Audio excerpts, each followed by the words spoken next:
Hello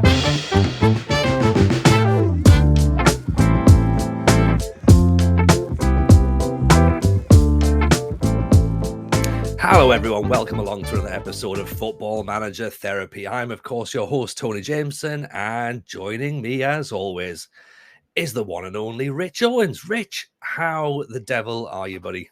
I'm doing quite well actually, pal. Got to say, all things considered, I'm not melting today, which is a massive bonus. You know, look at this, just a bunch of dads just sat around talking about the weather and how hot it is. Less than a minute in. But no, perfect. It's exactly what it needs to be. The next thing is we're going to start discussing how we got here. Like, what roads did you take? Exactly. Yeah. So there was a bit of a backlog on the landing. So I kind of I went the back ways. Out the bathroom window, down the side of the house. But Did you stop at the services on the landing? Because the service on the landing are all right, but the downstairs services they're better. Downstairs services are brilliant, but the petrol is ridiculously expensive downstairs. So Topical comedy. Topical. That's what we do. Yeah. In your face, have I got news for you? Yeah. Suck it, mock of the week. I was going to say, welcome to Mock the Football Manager Therapy of the Week. It's brilliant. We're diversifying. We've got to. That's what we've got to do. But yeah, no, it's nice to have you. And of course, obviously mentioned the weather. It is the warmest day so far. And our guest, again, we have a wonderful guest. Our guest is currently sat in a hoodie. So I don't really either he doesn't feel the weather, or he's mocking us and just sitting that there. Ain't it. Trust me, that ain't it. I have to. Maybe he's got like a UFC fight, and I've got my weight cut. I've got to do it. I've got to have the hoodie on. Like, he had bin bags on before we started. Obviously, this is better for the YouTube viewers. If anyone's watching the podcast, going, "What the fuck is going on now?" We will say hello. Hello, and welcome to Second Yellow Card. How are you? I'm excellent. Starting to regret putting this hoodie on now. I was wearing a vest and I was like, that seems inappropriate for a podcast recording. So I just grabbed the first thing I could put. I've still got the vest on too. This is terrible. I mean, to be fair, I do like the fact that you thought, you know what, I'll dress up. That's nice. Like, there's a level of respect going. They don't need to see a string of vest, you know. And you should see what I had a bow tie ready and everything, but that seemed inappropriate as well. So it was just a bow tie. It's just a bow tie. It's for Patreon only. Yeah, exactly. Yeah. If he lifts up his neck, it spins like Frank Butcher's. Oh. It squirts water at you. Be ideal in this weather, wouldn't it? Cool you down, it'd be lovely. Yeah. It cool everyone else down. It gets the heart racing, but it cools you back down at the same time. Ooh, it's perfect. Yeah, terrible weather for clowns. This, like, oh, smell my giant novelty flower, and people are like, yes, please, yes, just spray me with water. Also, as well, clowns look more creepy because their face paint's melting as they go along. Smell me flower. Like, you can't say that in polite company. You look like they've been crying in the shower. Maybe this is why I'm scared of clowns. I've only ever seen them during the summer. Winter clowns, fine. Totally upstanding Winter citizens. Clowns probably look lovely. They look like Edwardian mannequins, possibly. But in the summer, oh God, no. See, look at this. They instantly transform into degenerates. Yeah, we're going proper dad podcast now, aren't we? It's like, I tell you what you don't see anymore: white dog poo and clowns in winter. Mad, isn't it? Mad. It's like yellow. Circus shuts down for the winter. Yeah, it's mad. It's like yellow cars, though. When you really start looking for them, you'll spot more of them. He's just Tony nips off Morrison's. You just, I tell you what, that lad in the queue next to me, massive shoes. Oh no, wait, it's Bonzo. What are the chances? There's 9 of them in that car. I mean, to be fair, he has parked at a parent and child space, so you've got to have at least 3 people in there. Oh, I think even by our standards, this is the most sort of off kilter introduction we've ever done. And I blame myself. I blame the weather. That's what I'll blame. I'm not blaming anything else. But yeah, Second Yellow Card. Absolute pleasure to have you on. It's been a little while. We've we've had this organised for a bit of a while, so we've been looking forward to it. I guess we'll start right back at the beginning, shall we? What got you in? No, I'm not doing the what got you into Football Manager. That's a question we're not going to do. This isn't the sort of podcast for that sort of information. Other sort of avenues can do that. What we're going to talk about? We're going to talk about something that's been relatively close to my heart, but is probably a lot more close to your heart. Talk to us about Build a Nation. It's one of those things that I don't know where. Like when I did one in like 2016, I started it, and I just thought wouldn't it be cool to try and make a league really good rather than a team? And then I thought, oh, how can I go about doing that?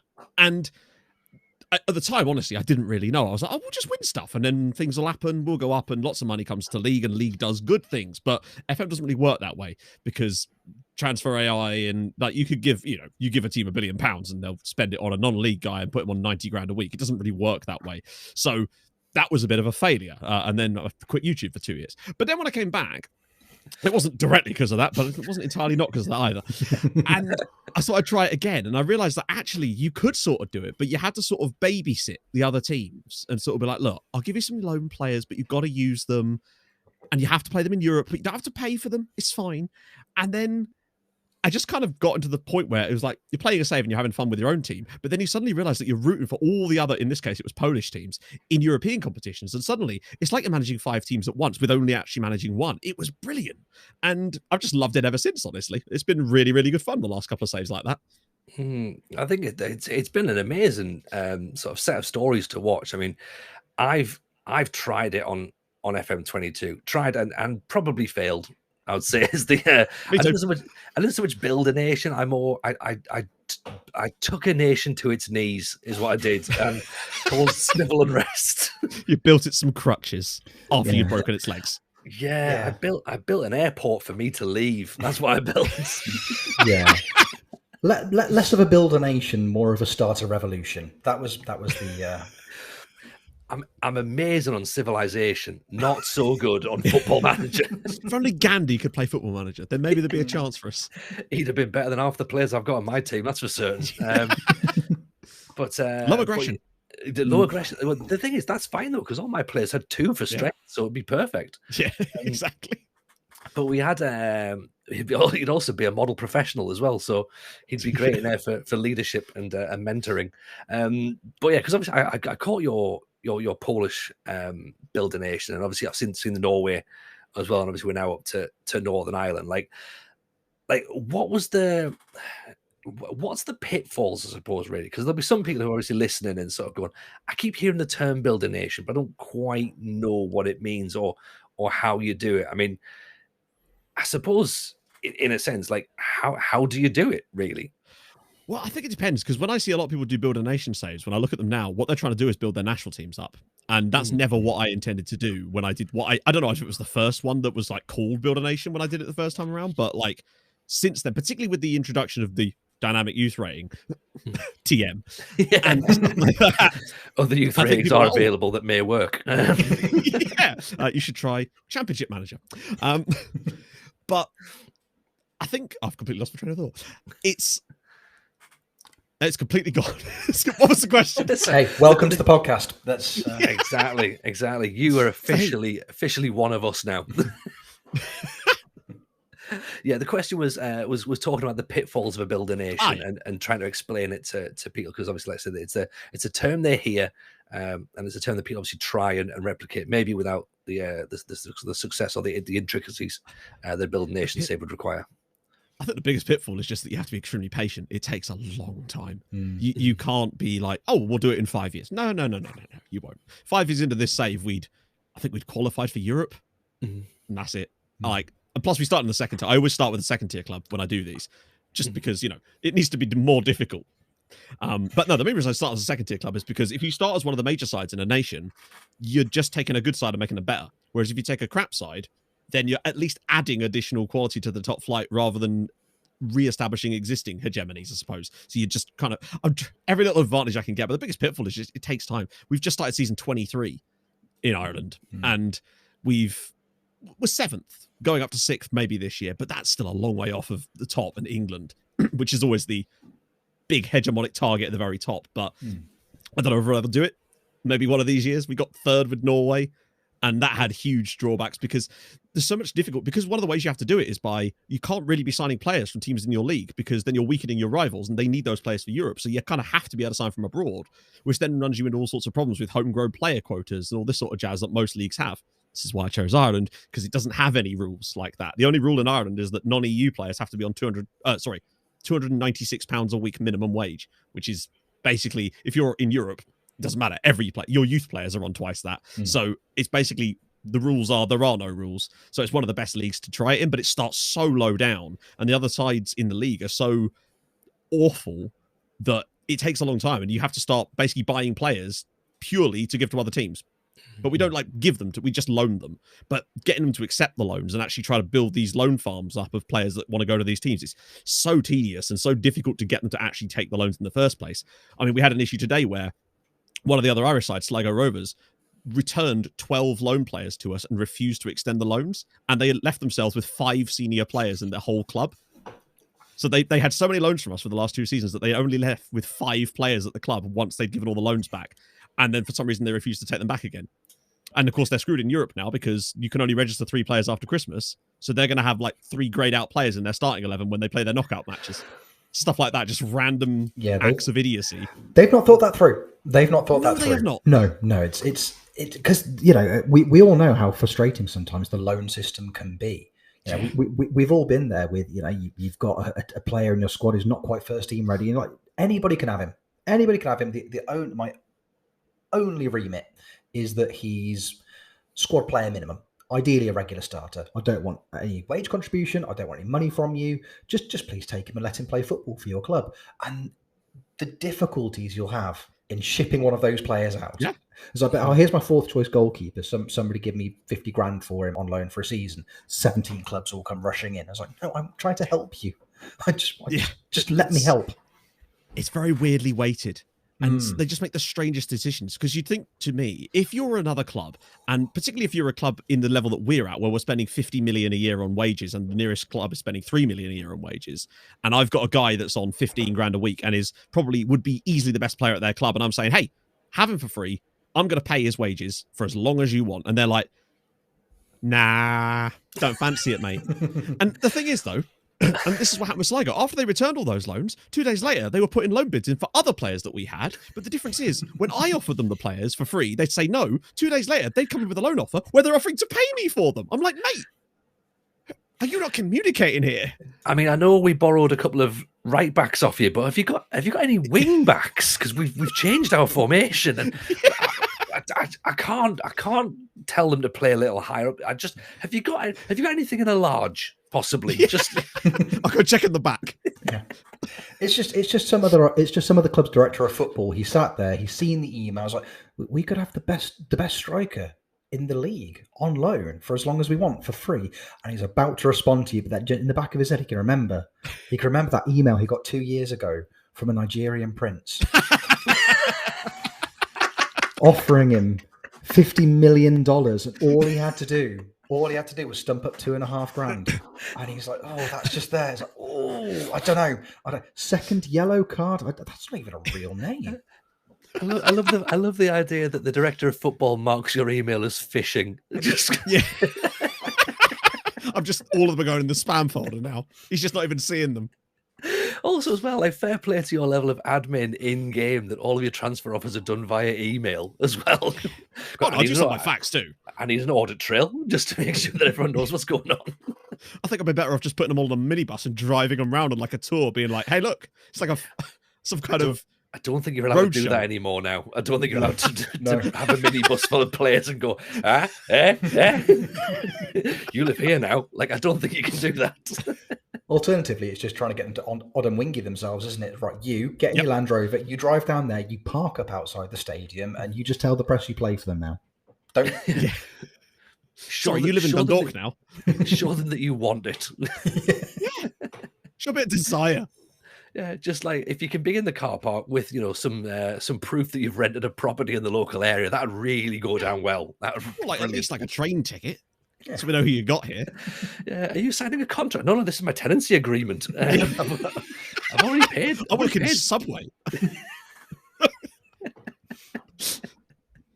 Been transferred branches as well because I was only part-time wages up there. I'm on that £296 contract. Can you believe it? Subway are building a nation. You see, they're trying to build up the smaller branches.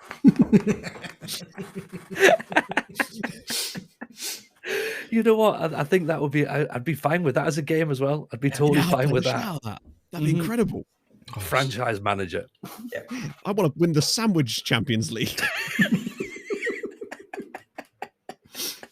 start entering yourself. You could look and go, oh, maybe if we could be in an eating contest, that would be good, wouldn't it? Like, oh, how many subs could you eat in 12 minutes, and then set yourself a record? Deciding what formation you're going to go with. Do we go BLT here, or am I going to go with a cheese and ham sandwich?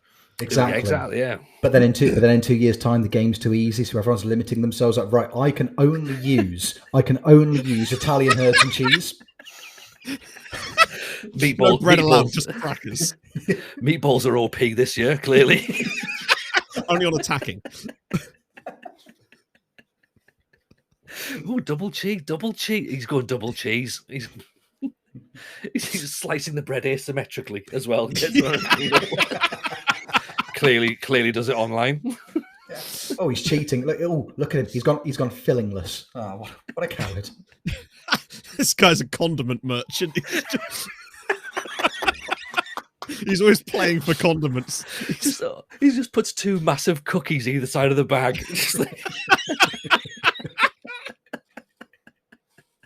Not even bothering with crisps.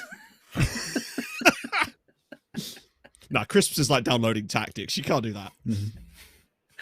Oh, I love the idea. This is a possibility now. I think we do this. I think we cash in on this because this is 100% a thing. Like, yeah, it's not skin otherwise.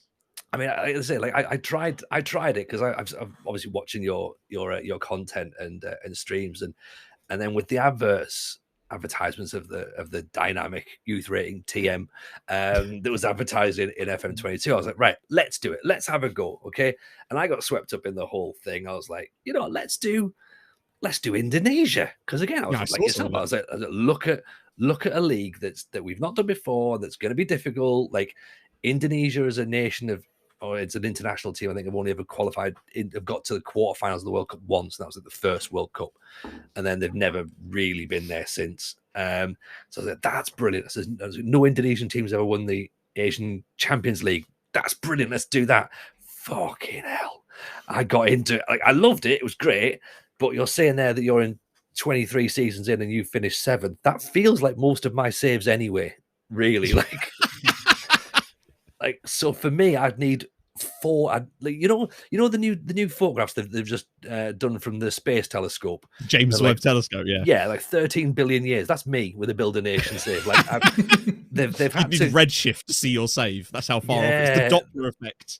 Like your Hubble, right? Okay, your Hubble. well, thank you. And I've got the Mass Hadron Collider in the background going, Wonder Kids. Nope, not going to honor the Wonder Kids. Oh, well, never mind. So yeah, I would recommend it. I would definitely recommend it.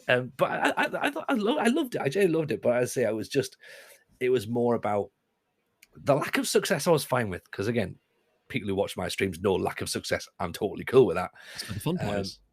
But then when we got to the irony is when we finally won the league in Indonesia and we won the Asian Confederations Cup, so not the Champions League, I looked at the save and went, "Oh, it's a bit easy now, isn't it?" Like, I was like, "That's the thing. Oh, we've won," and I was almost upset that we'd won the league because we won it at a canter as well. I was like, "Yeah, oh, okay." And like, but that's why I like a building a nation, because like we've won the league 14 years in a row with Treaty. Last season, our goal difference was 167, but we don't really care about the league games. The league games are just like, oh, we'll use it as a tactics incubator. We've got these 36 games here. Can we do an invincible season? Can we do an unbeaten season? All this extra stuff just to test them out. It's mostly just preparing for the Champions League. But I think the reason I like it is because I think this save probably would have got boring ages ago if we didn't have that added factor of babysitting these other teams and watching them grow in Europe and rooting for them in the Champions League and in the Europa League. Like, we've had Shamrock Rovers have won the Conference League in this save without me doing anything other than just like loaning them some players, but they did it with our help, but we didn't actually do it. And we watched the whole game live on stream on full match as if we were managing it, just to root for them, because it's fun to have that kind of, plus it's much easier for me. So I'm sat there like, oh, I don't have to do anything here. I don't have to reach down and press encourage or change my strikers over or make subs. I can just sit here and go, no, it's not my fault. It's their manager. He's the idiot. And as it happens, he wasn't the idiot and they won, but it's nice. Less pressure. I like that. And again, I'd forgotten about the 90-minute streams as well. Like, just watching the games in real time. I think it's a level of commitment that, again, I think I would be too. I don't know about yourself, Rich. I would feel Like I have to do something, like, again, because I'm still relatively new to streaming and I feel like I've got to do something. Even like with comedy, I know that I can just sort of take my time and I can sort of like let the room breathe and sort of like host the show that way. But on stream, I still feel like I have to be like, oh, if I don't talk, everyone's going to leave. And like, like at least in a comedy club, the doors are locked, so they can't go. But these literally, all they have to do is just turn their computer off. Like, there is nothing keeping them here. So keep talking, keep telling them things. So I think I'd make so many changes for no reason and end up losing like 42-0. Oh, it's happened to me when I first did the few of them. The first couple, I'd ended up getting backseated to hell because I wasn't used to that level of... By the time someone had a suggestion that I'd ignored, it was already half an hour into the game or whatever, so you're fine. But with this one, 47 seconds have elapsed.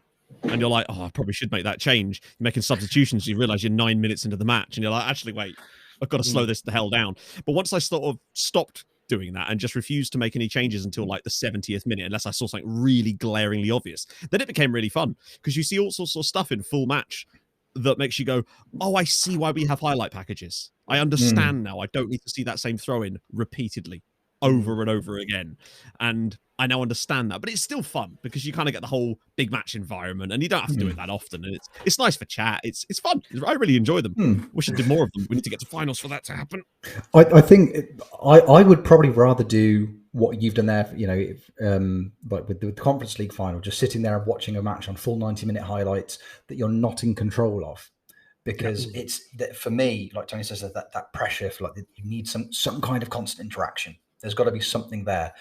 Whereas if you just sat there, and especially, you know, with a save that you're 23 seasons into, your audience is as invested in this as you are at that point anyway. Because otherwise, it'd be, you know, you wouldn't expect somebody to just sit there and say, "Hey, what we're going to do tonight is we're going to watch another team play a match in real time." But with no context. You wouldn't think people would want to watch that, and yet they do. And and I love it too. And it means that clearly the reason I love it is probably the same reason they do, because at that point I'm basically the viewer as well. I might as well be in chat during those games. I just happen to be on camera.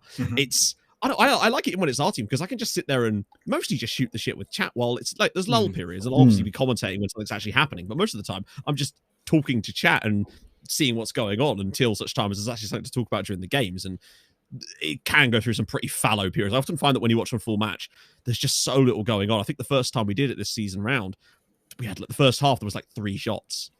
And they're like headers from the edge of the box. And you're like, how do I make this exciting? But people just didn't really seem to care. You suit up, you do all the usual Football Manager cliches. I think that's the thing. I think it's and again, even in the short amount of time that myself and Rich have been streaming, is to just sort of like be, yeah, you can get away with quite a lot of things streaming. Like, people are just happy to go along with the idea because you've created this crazy universe that people are invested in.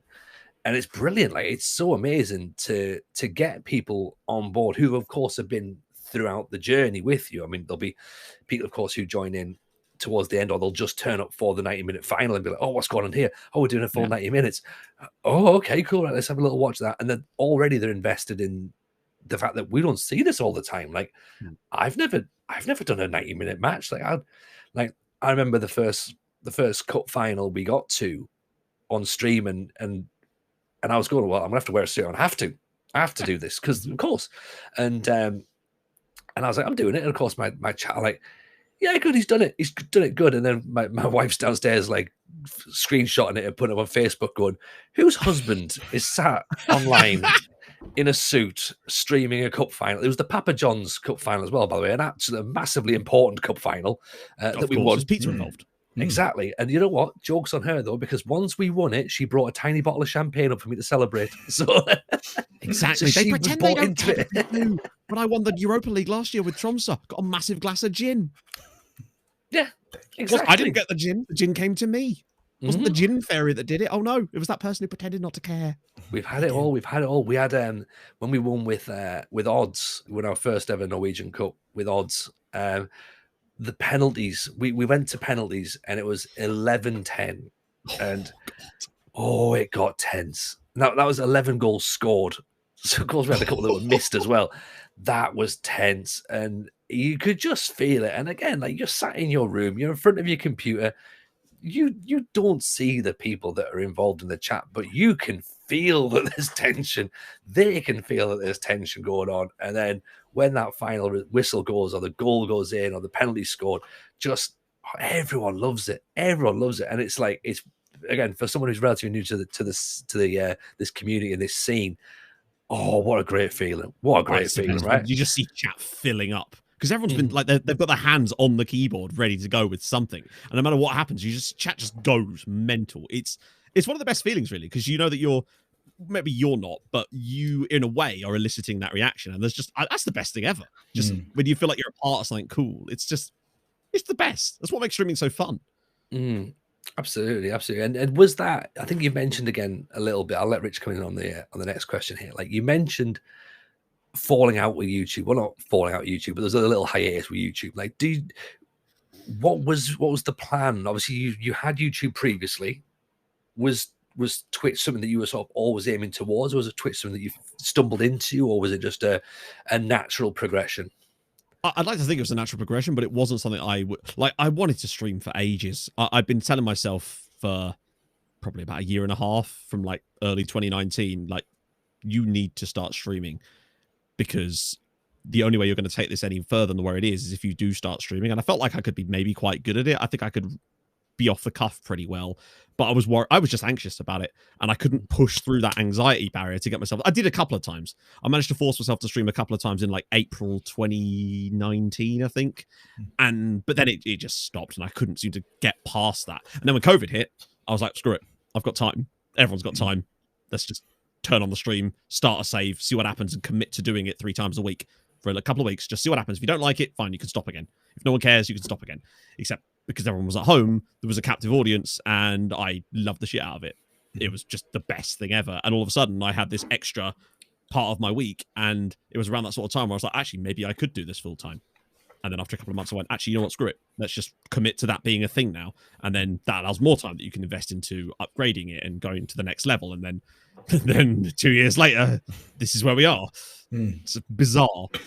No, it's... No, sorry, mate, go on. No, go for it. Go for it. I would say it's just been. I find it really interesting, you know, because the kind of the scope of guests and the different people we've spoken to, especially over the last couple of months. You know, similar to yourself, like somebody like Kev, for example, United City, who kind of made the transition from YouTube to Twitch because he, you know, was almost falling out of love with YouTube, and it's listening to people's different kind of reactions and how they come in and the way they've taken to it, and like I say, it's the anxieties over. You know, because it's a big. You know, I can only imagine the level of difference in going from creating content on a platform like YouTube to then going and live streaming, because there's no safety, there's no editing. It's just suddenly it's you and you're live and there are people. I've completely bypassed YouTube. I've never touched it, and I don't think I ever will, because Twitch is the right platform for me. I just really enjoy hearing people's stories and different aspects to it, because you don't. One of the things that I found is that. It keeps you, you know, it's kept me sharp in other aspects. You know, my background before I was streaming was kind of music and then comedy, and then MCing and doing things like that in front of people that I know. I MC'd a gig locally a few weeks ago, and it's the first time people that I know locally and gig with locally have seen me do it in, I think, since pre-lockdown. I think it's the first time I did it, and they were like, you were sharp. Like, wasn't it like it's your first time MCing locally, and that was good. And I was like, I think it's because I sit and talk to people online for 10, 15 hours a week. You just get used to it. And it's a wonderful skill. And you don't realize just how valuable it is until you've been doing it for a while. You just don't realize how valuable of a skill set it is that is, you know, it's applicable to other things in life, you know, outside of the world of streaming. Yeah, it's incredible. I absolutely love it. And like I say, I just really enjoy hearing people's kind of, you know, different experiences and kind of coming into it, especially compared to like other platforms. I just think it's wonderful. Absolutely love it. Yeah, I think it's one of those things where I think when I was initially doing it, I think it was because I'd done YouTube for such a long time, and I was worried that if I streamed, people would see the real me, and I was worried that they might not like it because it wasn't editable. It was just me. And it turned out that I actually think that people preferred the real me to the edited version of me, which then made me change my video editing style to show more of that side of things, and that helped on that. So weirdly, I think it was actually the best thing I ever did in terms of that. But I know what you mean. Like, I come from a music background from way back, and it was I do gigs in front of people or whatever, and that was fine.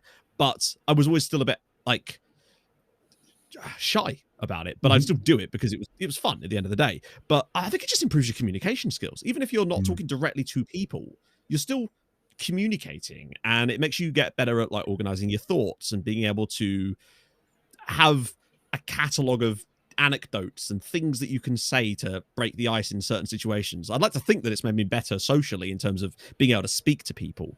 But I think I'd have to go out the house to do that, and that's a bit. I don't know about that. It's not great, is it? It's not great. It's overrated. You know? Especially when people say, "Oh, hey, you know what? You can stay in the house for a while." Brilliant. I'll do that. Thanks very much. That's a cracking idea.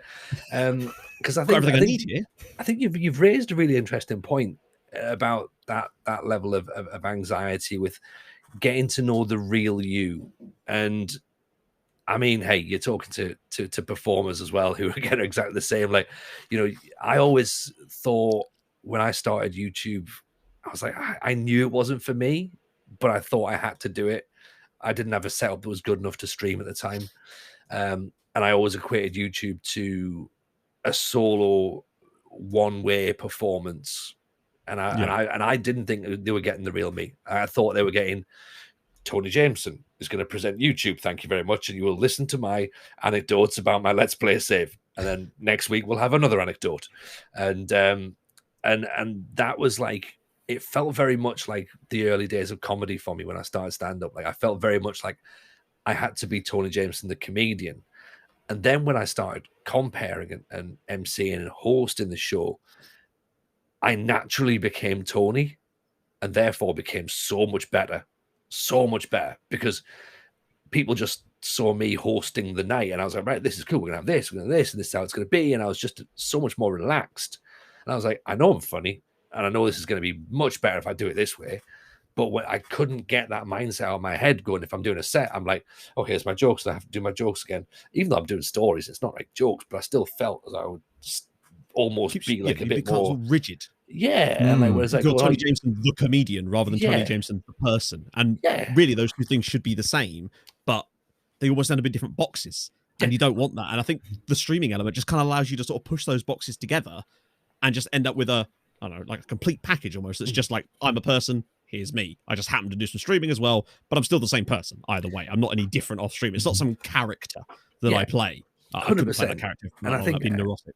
And I keep saying as well that you can't have the mask on for 4 hours as well. It's impossible. You send yourself insane trying to do that. Like, you know, but I think it's right. I think, you know, just sitting there and being like, right, this is who I am. This is how it works. Like, if the stream gets cancelled because the kids are waking up and kicking off, that's just a thing. Like, we'll be back tomorrow and it'll be fine. And then it's like, and you get to tell stories about it when you come back. Stuff going wrong is the best content.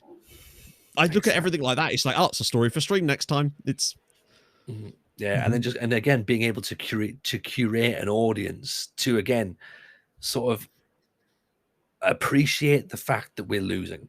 Appreciate the fact that we're not winning, and like, because you know, failure is funny as well. And as a comedian, you don't want to be successful. You don't want to be successful and terrible. No one wants to hear a comedian telling stories of how good their life is. Rubbish. It's boring. You know? Yeah, I'll tell you what was really funny last week when we bottled the playoffs. That's good. Oh, good. Tell us more about that. Nom nom nom. We'll eat it all up and it'll be brilliant. That's what you want. That's what you want. And yeah, I think I've found that sort of transition has been so much nicer. And so do you think now, because obviously you pushed you're full-time on streaming now? Full-time content, I guess. Yeah. What did you leave behind? What was your role beforehand? So I did like SEO stuff. So I would build like websites for small companies, and like I was basically one of those people that would just find weird ways to make money. And I just happened to be doing that. It's basically, I did like internet marketing. I did all that sort of stuff. Before that, I was a delivery driver for a wine company. I kind of just flitted. It's like, oh, I could earn money doing that. Fuck, I'll do that then for a bit. I didn't really ever do, and I was just doing football. I just started doing content in the background because it was like, it's the only game that my laptop would run. So I just made some videos on it because I wanted to test out the YouTube sort of stuff and see what that was like, because I'd always thought that I might be quite good at that sort of thing, because I just used to commentate on football matches playing FIFA back in the day when I was a kid. I just commentate on myself playing them, and I realized a lot of people tend to do that, and I think that most of them quite like Football Manager now because of that reason alone. And it just sort of transitioned over to the point where, particularly when the pandemic hit, there was all sorts of stuff going up in the air with that, and I was like, well, if I'm going to be here, I might as well do something that's fun. So just sod it, see what happens for a little while. If at the end of this is still crap, then I can just go back to doing that again, hopefully when things calm down a bit, and now I'm just doing this instead. Is there, in terms of the content that you're making in terms of Twitch, I mean, would you say that, is there anything you enjoy doing more? Because I know obviously you've been involved in things like the Streamer Showdown in the past. Do you get more enjoyment out of kind of the PvP aspect of it, or do you prefer like kind of telling the stories in terms of things like you build donations, or to you are they stories? Fair enough. Yeah, hands down, but not because I don't particularly enjoy PvP. It's not that I don't enjoy it. I like the things I like about competitions like Showdown and Playoffs and Super League is meeting other creators and talking to people. That's really the thing I enjoy about it the most. And having that kind of friendly, the witty repartee or whatever, that I enjoy, getting to meet new creators and just knowing more people. I look at everyone as an example of trying to meet a new person, and that's always cool because you never know, you might get on really well. And that's the thing I enjoy about it. I'm not particularly bothered whether I win or lose. I just want to have fun doing it. And so I tend not to take it too seriously. I'll take it seriously to the point where I'm a professional and I will do my job, but not so serious that I'm like, I must win at all costs. It's just not in my wheelhouse. I prefer to sort of tell a story on streams and have chat kind of, most of the time FM's a secondary thing in the streams. It's like just chatting, and FM just happens to be a catalyst in the background, and we're just talking about random nonsense. We spent about half an hour on stream on Tuesday just talking about Big Brother from 2005, because that's a thing that happened. Far better than what we were talking. We were talking Turkish politics and the Vikings. So again, together or no, natural progression from Turkish politics to the Vikings. But again, you're right. The game is secondary almost. It's like, and that's the beauty of it, right? Yeah, that's why it's better than most other games to stream. Because say you're playing, I don't know, CS:GO or Valorant or whatever, you can't be reading chat while you're doing that. That would be impossible. And which means that you really have to be extremely entertaining with the gameplay to do that, or be world-class level at it. And luckily, with FM, you don't have to be either. You can be bang average, maybe even worse. I know I am. And you can have terrible gameplay. And it doesn't matter, because if the chat's good and the topics of conversation are engaging to people, then it doesn't matter. It just doesn't matter. 100% agree. Like there's nothing I enjoy less than watching somebody streaming on Twitch and there's just zero interaction with the chat. Because to me, that's why you would stream on Twitch, because you have that captive live audience and the ability to interact with them. And like I say, FM is the perfect game for that. It's, it gives you the opportunity to build these relationships with people. It gives you the opportunity to, cultivate a story. And like I say, it never doesn't even have to be about the game. Tony's reimagined Turkish politics and Vikings. I'm assuming, I wasn't there for it, I'm assuming he's combined the two somehow. So Turkish Parliament, there's now like axes and longboats. I don't know, but if that's what they're going with, then I'm moving. Just got out the Bosphorus in a longbow. to be honest, I was quite tempted to take your idea of a second YouTube channel and just upload the full stream, because it makes no sense just saying Turkish politics and the Vikings. You've got to see the full thing to understand how we got from point A to point Z, with all that was in between, and then some sort of struggling in the National League North as well at the same time. It all made sense somehow.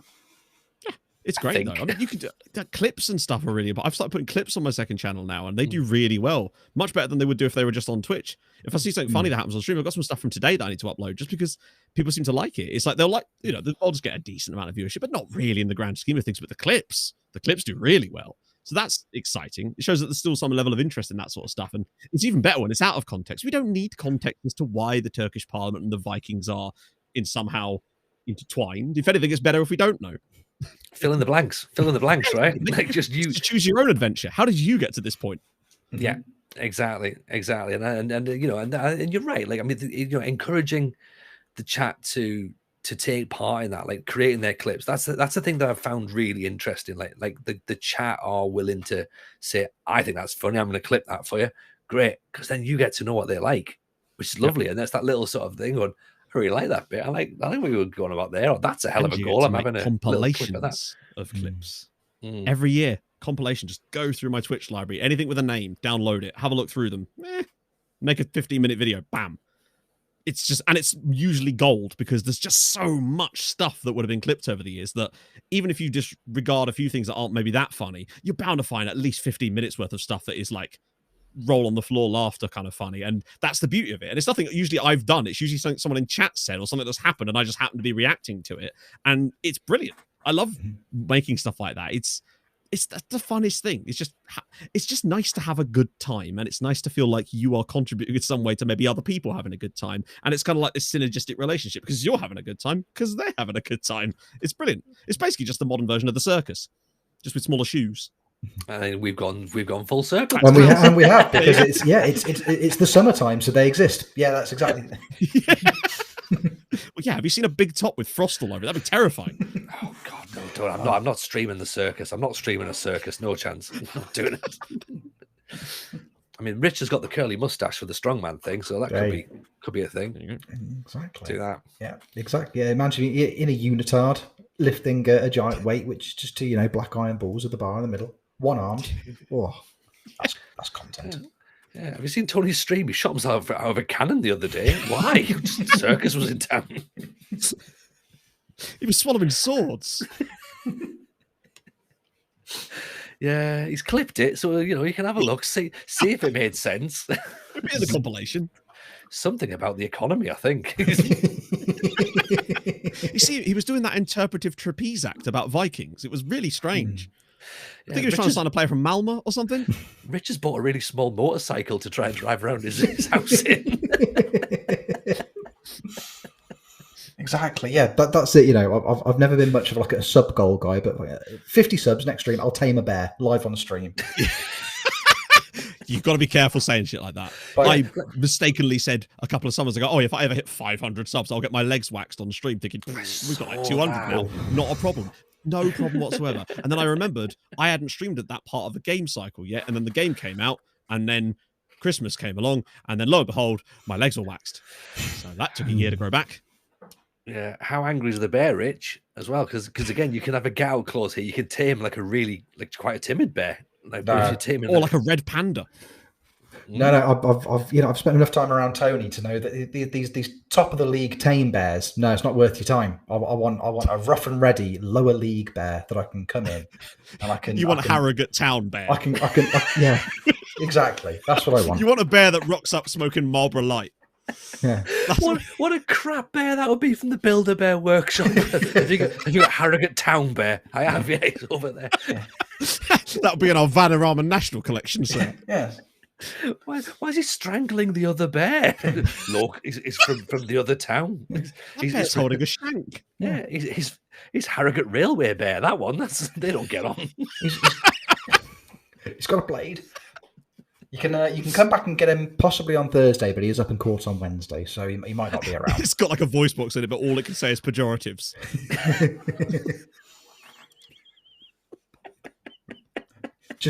Imagine. Just squeeze it. No comment. Yeah. Why have they all got these compass patches on their arm? Is there any particular reason? That's a Millwall bear. That's a lovely one. That one. They're very. That bear's wearing an ankle tag. There's a lot of checks on these bears, aren't they?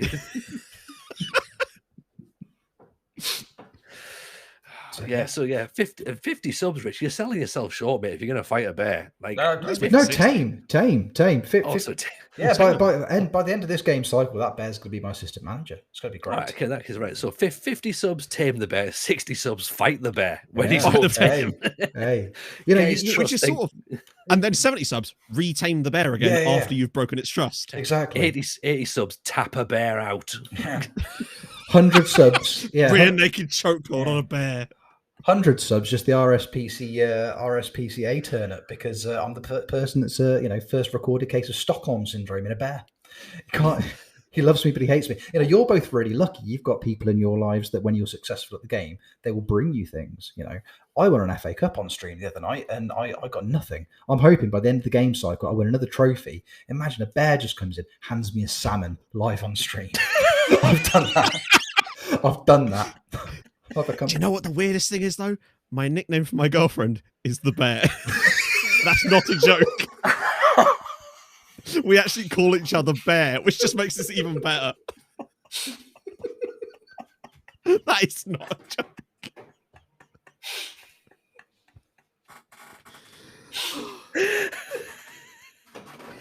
I think we found the clip for this week's show.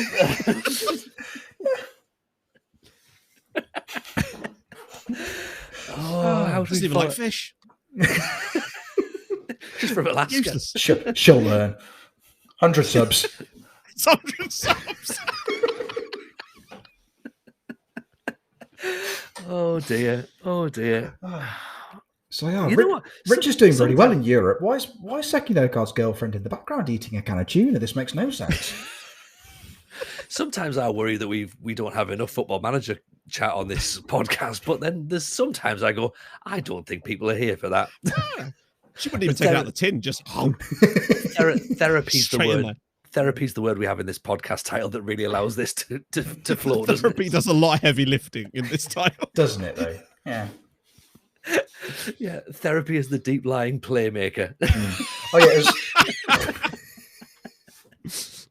just spraying salmon and bear chat and clowns, right? Boom, clowns. Yeah, as long as one person says libero during the record, we stay in the video game charts. That's fine. That's all. All it takes. Yeah.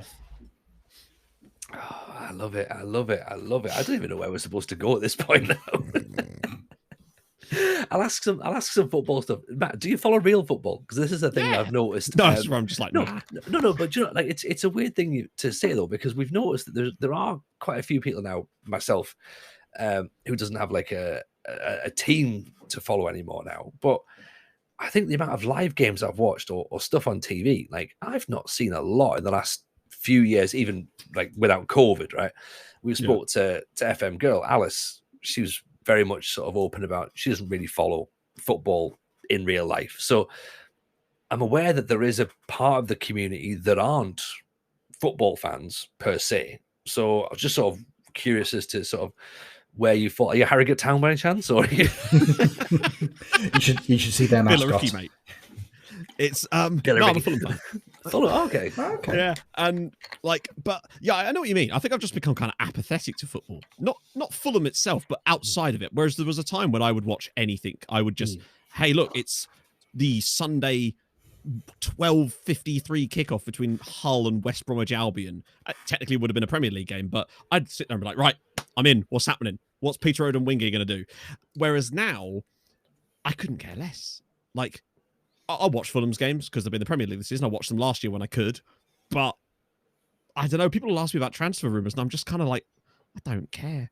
It's just kind of one sports washing operation, buying a player for 90 million off another sports washing operation. At some point, you kind of lose the...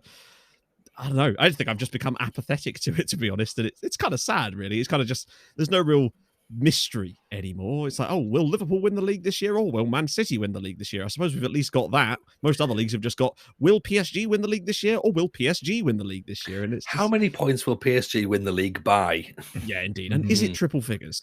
Would you say that kind of your involvement and your level of enjoyment of a game like FM, do you think that the more time you've spent in playing FM has, if you were to look at a sliding scale of FM enjoyment and real life football enjoyment, the higher FM goes, the lower real life football goes?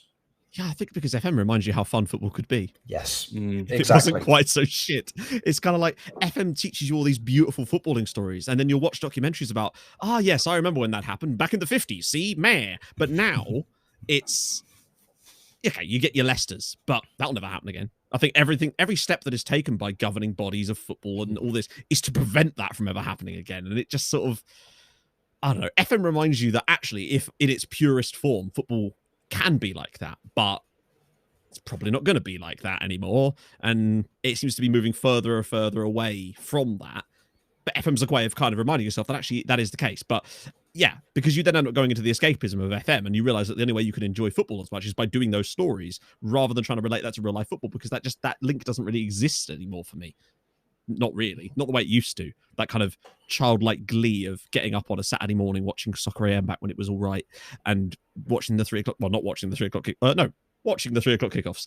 And stuff like that, and just caring about other teams and just watching the Premier League. Whereas now it's like, I'll watch my team. But that's really about as far as it goes, really. I don't really... I watch the Champions League final.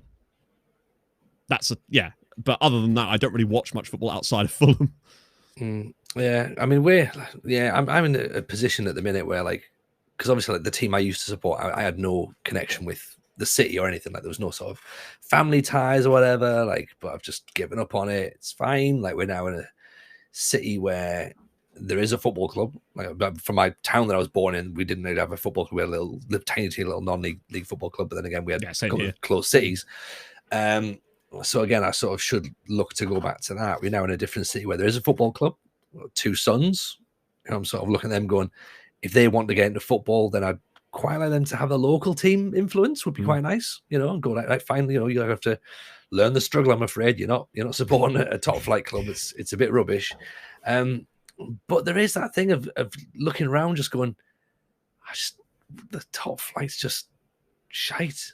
It's just shite, isn't it?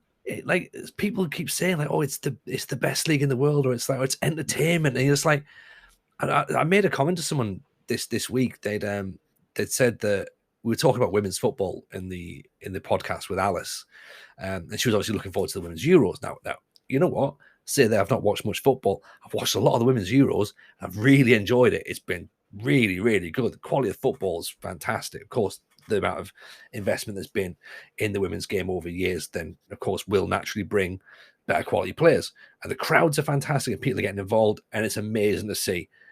And I'd responded to this to this person who said, look, you say that women's football is just exciting as men's football. I was like, I've watched 3 of the women's Euros games, and they're all better than Newcastle versus Burnley. Like, 100%. Like, you can't just be sitting going, just because it says Super Sunday doesn't mean that Southampton versus Crystal Palace is Super Sunday. It's just, what they mean is, this game has been moved, right? That's This game is contractually obligated to be here because we have to show a certain amount of these games.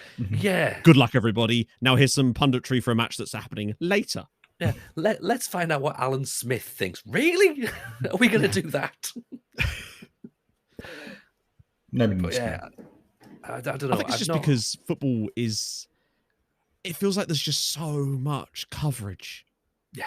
And I feel like there was a time... It feels like at one point with football, there was lots of football and the coverage of it was either really corporatized and horrible and didn't have any personality to it, and there just wasn't enough, or there wasn't enough coverage in general. And then slowly over time, that pendulum swung. And it reached a nice middle point where actually now you had lots of coverage of football, but you had a nice range of choices. You could watch your sort of more mainstream type of coverage, or you could watch independent coverage, which was perhaps a little bit more raw. And for me personally, I found it a little bit more interesting when people were a bit more real about football. But then it feels like now it's switched so far the other way that it's now become wall-to-wall coverage, and it's mostly just shit.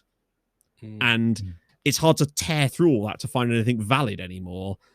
And I just don't, I'm 32. I don't have the patience to sit through that to try and find anything interesting anymore. So I just don't, I think. I'd rather go read a book. What I find interesting about myself, and I've thought about this for a little bit recently, is that my favourite era of football is 90s Italian football, which theoretically should mean I should love the Premier League because it's the best players with the most money in one league. But no, I want that way back then. I wanted it back on my terms, not right now. Thank you very much. Yeah. Like, I want this different strings. Yeah, exactly. I want it all away. Like, I don't want it like on my doorstep. Thank you. I want it to different. be exotic. Yeah. You want it to feel like something you have to sort of cheat your way into. Like you shouldn't really be watching it. Like it's Sunday. like the Babe Station of football when you're 13. That's what it basically is. You know what they should do? Here's an idea, right? While we're on our crazy train of thought, if you're sitting there, you got your Babe Station football. All football should have like a 15-minute free view, right? 15 minutes of the match should be played. If it's shit, just stop it, right? Just no more. just cancel it. Just put country file on. Yeah, done. Just everyone goes home if it's boring, right? If you're getting 0-0, no points either of you. Off you go. If it looks like it's going to be good, everyone gets charged for the full match, right? Or there's a crowd vote. They've all got buzzers under their seats. Who wants to be a millionaire style? 15 minutes into the thing pops up on the big screen. It says, "Is this game looking interesting?" And then if it's more than 50-50, people, then you have to stay. And your ticket is done. That's it. You're staying. But if it's less, congratulations, you could stay if you want and you can pay. The rest of you, refund your tickets, off you pop. also as well, that plays into the influence of the crowds as well, because then you'll be having everyone go, oh, our home stadium's atmosphere is brilliant. What you mean is your home stadium all have those buzzers. And that's the thing. They'd want to create more of an atmosphere because then the game would appear to be better. And then there'd be like, you'd see like expected crowd leaving.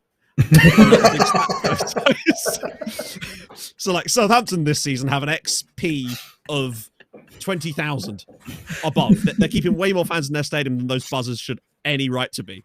Yeah. Newcastle are keeping a lot of fans in because it's a 3-tiered stand and it's a long way down. So just got up to the top. How pissed off would you be? You've got 15 minutes of football and you've been up 3 flights of stairs and going, I've got all the way back down. Actually, it serves you right for sports washing, to be honest. I'd just stay there until the next game.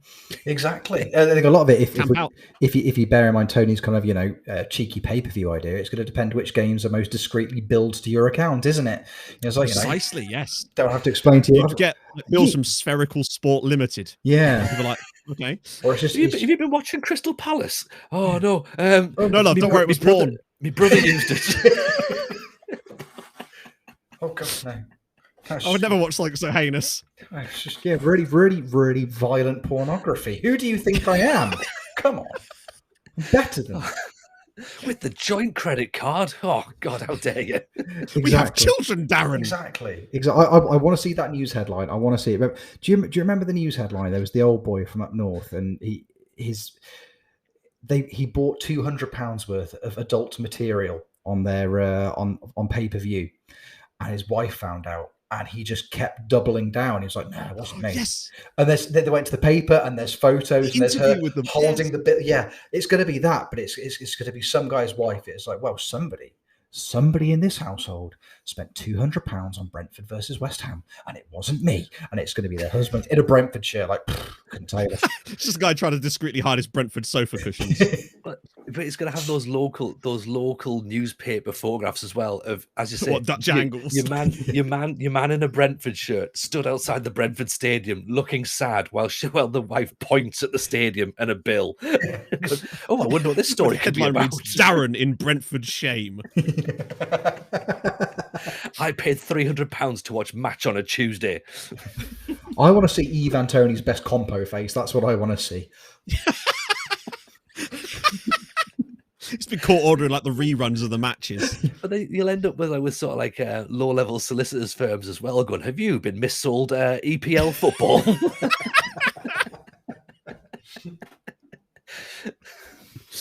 Did you order EPL and find out it was the Carabao Cup third round? If so, you may have been missold. You may have been missold entertainment. If you've been affected by any of the issues raised during today's stadium chants, please call this number. They should say that at the end of every football broadcast. You may have been missold entertainment. No take-backsies. Oh, I love it. This is why we should be in charge. We should be in charge here. This is how the game should evolve. You know what I mean? None of this like, sell it to the highest bidder. Go, no, let's make it fun. Right? I'm not saying chuck a bunch of footballs and I'm not saying make fire or whatever. I'm not saying kicking throw-ins. Don't want that. I'm just saying, let people pay for what it's worth. I mean, you look at the game itself. Something like the stat is that the ball's in play for less than an hour. I think like 58 minutes or something. Wasn't it? Over 90 minutes. That doesn't seem right. Like I'm a big fan of the NFL. I think these games should go on for several hours. But then at the same time, I'm for 90 minutes. Damn it. But then at the same time, I'm going, do people really need to see 90, like several hours of this? And I'm sort of going, they almost deserve it. If you pay for football, you almost deserve to have to sit through it and then tell me that Middlesbrough versus Blackburn was worth 9 hours of your time on a Wednesday when you've got work in the morning. Oh, Jesus. What was the score? What was the score, Gary? 1-0. To you? No. When did the score? After 3 minutes. Also, you had to pay as well. Yes, we had to pay because it was in the first 3 minutes. We thought it was going to be exciting. Showed up on the credit card deal. The wife is furious. It cost me 40 quid in the fucking NCP car park as well. more expensive than the shirt I've had to buy. Rubbish. I don't know. I think this feels like a reasonable place to end. I mean, we could literally go on. I think I'm gonna speak on behalf of Rich at this point, Matt. I would say Hall of Fame worthy straight away. Like for your debut appearance, this is you're up there, man. You're absolutely up there. Genuinely appreciate you coming on. I hope you had fun. I had a great time. Where can people find you? Plug yourself, plug the streams, plug Twitter and all that sort of stuff as well. Yeah, fair one. So yeah, you can find me on Twitch at twitch.tv/secondyellowcard, YouTube, youtube.com/secondyellowcard, twitter.com/secondyellowcurd, because character limits, Instagram, TikTok, in your local paper when I buy pay-per-views and don't tell M. Normal stuff. Missing persons after I especially don't tell her. In a lake, probably after that, bloated and... Don't, if you go in a lake, have a salmon, she'll find you. True. Maybe she doesn't want to find me, that's the point. Maybe she put me in the lake. I have to put in a Kimura on you, first of all. Just in a lake with a broken arm and a salmon. Was it worth it? Yeah. It comes along. Something fishy's going on. Why is he in a Harrogate Town shirt? It's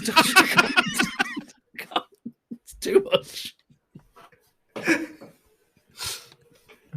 Oh, awesome stuff. Rich, what about yourself? Where can everyone find you? Right, you can find me at Rich Owens FM on Twitter, twitch.tv/Rich Owens FM.